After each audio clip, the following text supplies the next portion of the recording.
नमस्कार. महाराष्ट्र दिन कालच झाला आणि मे महिना सुरू झाला. हा मे महिना आपल्यासाठी अत्यंत कठीण असणार आहे. उष्णता दरवर्षी वाढत आहे. प्रचंड उष्णतेची झळ.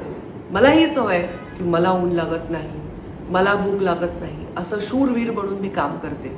पण जेव्हा 2 दिवसामध्ये जालन्यामध्ये मी दौरा केला, भरोणामध्ये, मी रात्री घरी आले.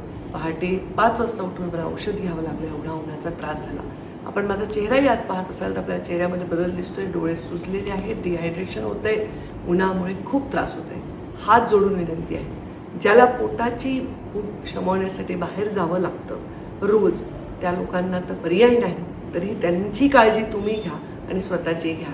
आपल्याला रस्त्यावर भिक्षेकरी दिसले, गरीब लोक दिसले, पाण्याची बाटली घेऊन द्या. नारळाचं पाणी स्वतः पिताना एक नारळाचं पाणी एखादं लेकरू रस्त्यावर असेल, कोणी फिरत असेल अनाथ, त्याला द्या आणि दुसऱ्यांना मदत करा. भरपूर पाणी द्या.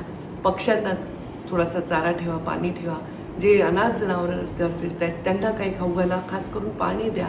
सगळ्यांची काळजी घ्या आणि स्वतःची काळजी घ्या. अत्यंत जीवनावश्यक गोष्ट असेल तरच बाहेर पडा. काही दिवस सगळेजण स्वतःला जपा आणि आपल्यापेक्षा कमी असणाऱ्या समाजाला जपा.